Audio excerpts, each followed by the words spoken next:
Hello, girls. Foodie is back in Kuwait and graced us with a video showing us how Salah refurnished the apartment. Since then, Kaibella is back setting ex-Twitter on fire, showing more screenshots between her and Salah and exposing why he got new furniture before Foodie arrived to Kuwait. Let's recap the video and see some screenshots from ex-Twitter. Well, hello guys, how are you doing?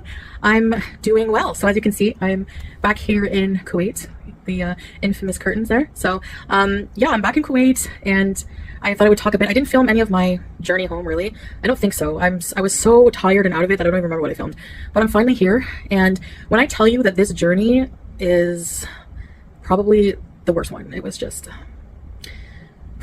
every single thing that I had fear about with traveling as a fat person happened to me. And I swear Allah was testing me, and you know what? I got through it. So I learned the lesson here that even if something is like really hard, you can still get through it. Basic, but so good to have and valuable in life, because we're going to face problems. I mean, trying to avoid them is probably more of a waste of time than learning how to deal with them. And because of what I went through on this trip, I've learned that, you know, I can get through these things. No problem.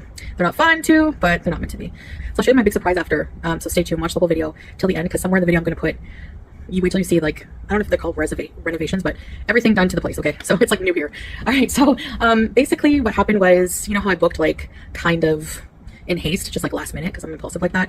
I was like, no, I can't sit here anymore and just be depressed, and like I have to come home and just be at my place and everything like that, and deal with, you know, what we're dealing with together and everything like that. So I said, you know, to Salah, my husband, I said, book me a flight ASAP, you know, just ASAP, like in the next couple of days. So I left on the 3rd of January, and the flight was full. Like it's after holidays. It was a full flight. I wasn't even able to buy 2 seats if I even wanted to. Okay, so even the business class was booked, because I was like, okay, so you know, business class is not as expensive as first class. You know, I could maybe justify that, has a bigger seat, it's private.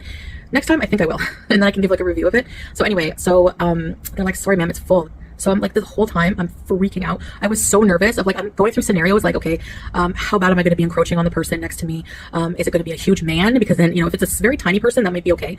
My eyeliner's leaking because it's not waterproof. So anyway, I had to take my car, park it. Then I had to take a taxi to the Ottawa train station. Then a bus, like a charter bus, to Montreal Airport. Okay, the Pierre Elliott Trudeau Airport. And on the way, the cab driver was like telling me that, you know, everything is so bad in Canada right now with like food prices and poverty. And he said that he went to the grocery store and he went into the bathroom and there was like a half-eaten chicken. And apparently the guy coming out said I left juice on. So people are actually, this is really sad, people are taking food like rotisserie chickens into the bathroom and eating them and just not paying, you know, which is probably honestly less risky than walking out with the detectors. So anyway, yeah, that was an interesting conversation. So then you know, my flight was at 8:55. You know, you always board earlier than take off. So I got on the plane, and it was one of those, you know how you have like, there's like 3 rows of seats in the plane. On the left and right, there's like rows of 3, and then in the middle, there's a row of 4 seats. Well, luckily I had the aisle seat so that I could spill out if I wanted to, except when dinner service is coming. But sitting beside me was this grumpy looking younger man, man from India. And he was just like, and I know he's from India because I heard him talking to the person beside him. So anyway, he was like younger. He wasn't too big, so that was good.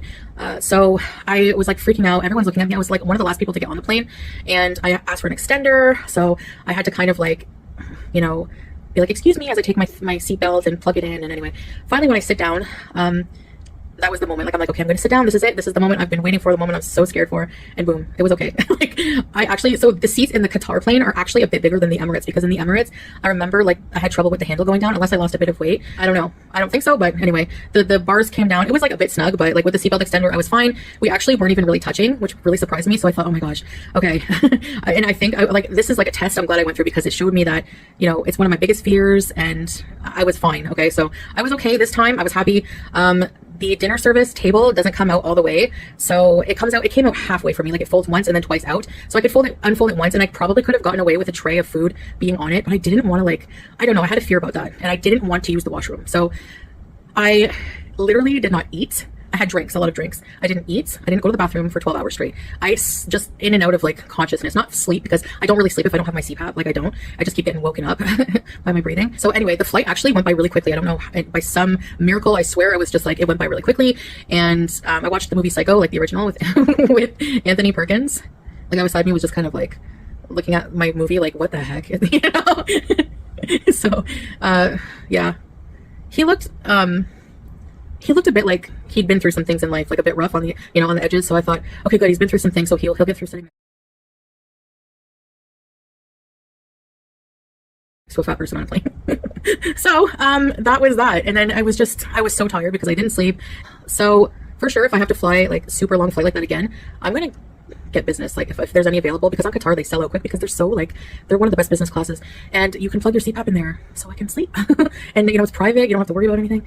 So anyway, so after the 12 hours, by the time I got to Doha, I was so tired. I just saw the first trolley driver guide. I'm like, I need to get to my gates. I only had like a 2 hour and some odd minutes transfer time, and it went by really quick. We boarded a bit early.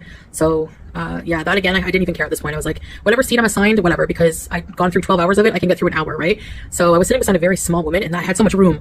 So Qatar, definitely, I heard one plus size influencer say they like Emirates for the best international flight for plus size people. I say Qatar is for sure. So there's a fly somewhere. I got it when we were washing the windows, like from the outside. If you don't wash your windows here, like the sand dust will make them very dirty quickly, and Salah has really long arms, so he helps me with that. What are you doing? Yeah, catch the fly, make yourself useful. Baby girl. I love Persian cats because from the side like that, their side profile, it looks like they have no face. It's just smush. Smushy smoosh. Get the fly, please. Anyway, I find with cats, you're always cheering them on to hunt, and then whenever they get the bug, they just pat at it and torture it. Anyway, all of this was worth it because when I was, getting out of the luggage area, just tired, hungry, sweaty, just miserable, I had my husband greeting me. Howdy ho! And it was so nice to get in, the car, the new car, not the Kia, and just, coming home. And I have to say now, really, being back and forth a couple different times, this feels more like home for me right now. So the biggest thing, when I came home and our apartment door was opened, I want to almost cry because I didn't even recognize our place. It was such a big shock. I'll show you Salah basically redecorated the entire place. Well, the living room and the bedroom, and then we call it Harry's room. Howie's room is pretty much the same, but we have a lamp for that place now. We have a new lamp, but that's about it for that room. So I'll show you here the new living room. We're not going to show our bedroom. We have a brand new bedroom set in the bedroom, and oh my gosh, you guys, the bed is such an upgrade because I showed you in our old apartment hall. In our old apartment hall, you saw our bedroom once. That bed, wasn't really comfortable, but it was big enough. So this is such an upgrade. Like, it's the plushiest mattress, and the bed is a huge storage bed from IKEA. Has like a lot of storage shelves. She likes to sleep in some of them. Has an area, like a big thick ledge. I can put my CPAP and everything, whatever, so we also have like a huge new wardrobe. Has like that, like, is it hydraulic? I don't know where, like, it doesn't smash the drawers when you close. They close themselves a bit, and it's all mirror. It's beautiful. And then we have the living room, so I'll show that to you now. Foodie is showing us what Salah did to the apartment. I honestly love this color scheme and setup, but knowing Foodie, this is a disaster waiting to happen. Unless, of course, they plan to make this space look like a Dexter episode with all the plastic around covering this place for her mukbangs. And we are going to pretend Poopgate and all the vile things Salah said didn't happen. We see you, Foodie. And oh, Foodie, brush the effing cat for the love of God.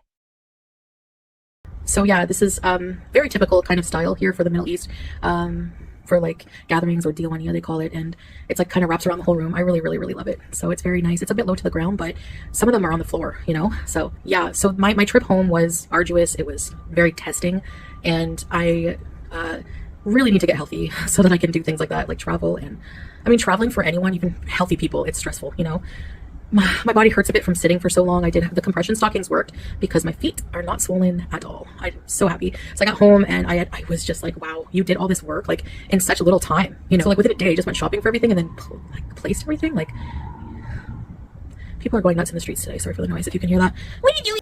So then I had a shower and just got in the new bed, the nice new sheets, and it was so amazing. Just an amazing night, and yeah, an amazing night. Being home. Yeah, an amazing night. Being home. Remember when Salah had the authority to tell Foodie to remove or not even post anything considered haram? I guess he doesn't have that leverage anymore. I hope this doesn't mean we are going to get more fake affection on camera.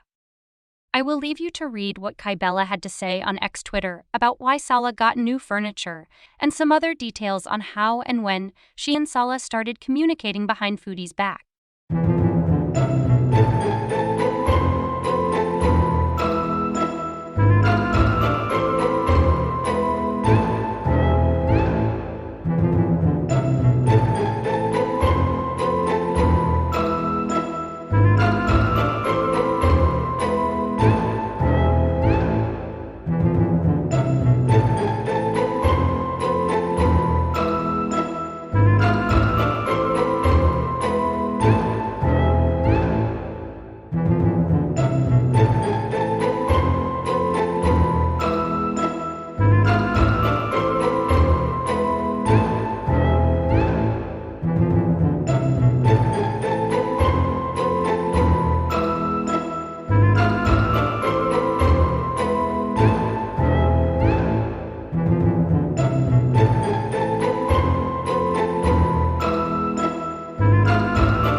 I don't know about you girls, but this alpha man kink about asking women for money is getting out of control. Let me know what you think in the comments down below. Thank you for watching. See you in the next video.